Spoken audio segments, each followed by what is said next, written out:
কি রে শিয়াল, অনেকদিন পরে তোর সাথে দেখা হলো। তা কেমন আছিস? আর বলো না কুমিরদা, খাওয়া দাওয়া ঠিক মতো জুটছে না। কেন?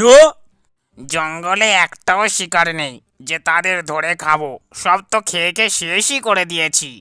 আমারও সেম কেস। আচ্ছা কুমিরদা, দুজনে মিলে চাষবাস করলে কেমন হয়? কথাটা মন্দ বলিসনি। চাষবাস করলে যা ফসল হবে দুজনে মিলে তা ভাগাভাগি করে নেব। তাহলে আর দেরি কেন, চলো আজকের থেকেই দুজনে চাষবাস করা শুরু করি। দেখো কুমিরদা, এই মাঠটা চাষবাসের পক্ষে খুব ভালো। চলো এখানেই আমরা চাষবাস করি। তা কিসের চাষ করবি কিছু ভাবলি? আচ্ছা কুমিরদা, প্রথমে আলুর চাষ করলে কেমন হয়? সে ঠিক আছে, কিন্তু ফসল হলে আমি ভাগাভাগি করব। আমি তোর চেয়ে একটু বড় তো, তুই ওসব বুঝবি না, কেমন? ঠিক আছে কুমিরদা, কোনো অসুবিধা নেই, আগে চাষবাসটা তো করি। দেখো কুমিরদা দেখো, আলু গাছগুলো কি সুন্দর হয়েছে। চল এবার তাহলে আলু গাছ কাটা শুরু করি। তুই গাছের গোড়ার দিক নে, আর আমি গাছের আগার দিক নিচ্ছি। কিন্তু কুমিরদা, কোনো কিন্তু নয়, আমি আগে থেকেই বলেছিলাম যে আমি ভাগাভাগি করব। আমি আলু গাছের আগার দিক নিচ্ছি, আর তুই গোড়ার দিকটা নিয়ে নে। ঠিক আছে কুমিরদা, তুমি যা বলবে তাই হবে। তাহলে হিসাব বরাবর। তোর কোনো মন খারাপ নেই তো? কি বোকা কুমির রে! না কুমিরদা, তুমি আমার বড় দাদা, তুমি যা করবে সব আমার ভালোর জন্যই করবে। আমার কোনো মন খারাপ নেই। শিয়ালটাকে বোকা বানিয়ে আলু গাছের আগার দিক কেটে সব আলুগুলোই আমি নিয়ে নিয়েছি। হা হা হা, কি মজা! কিন্তু এই গাছগুলোতে আলু কই? এ যে দেখছি শুধু পাতা।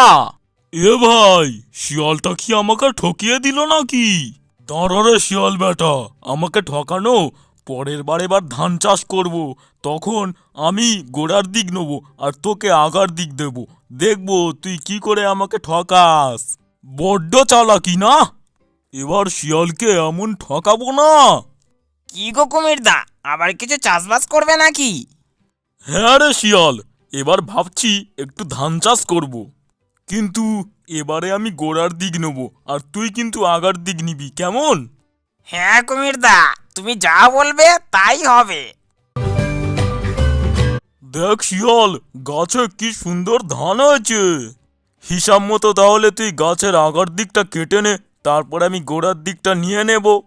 হ্যাঁ কুমিরদা, আমি এখনই কেটে নিচ্ছি। ধান কাটা হয়ে গেছে, তাহলে ঠিক আছে তো? তুই আগার দিক আর আমি গোড়ার দিক। তোর কোনো মন খারাপ নেই তো? না কুমিরদা, আমার কোনো অসুবিধা নেই। শিয়ালটাকে যা বোকা বানিয়েছি না, হা হা হা। কি বোকা কুমির রে!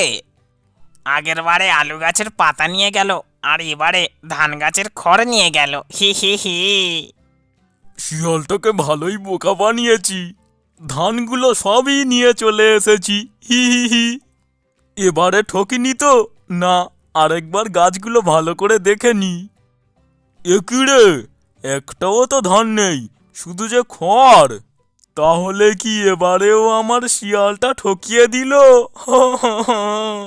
বেটা এক পয়সাও সার কেনার জন্য দেয়নি, সব ধান নিয়ে নিল রে।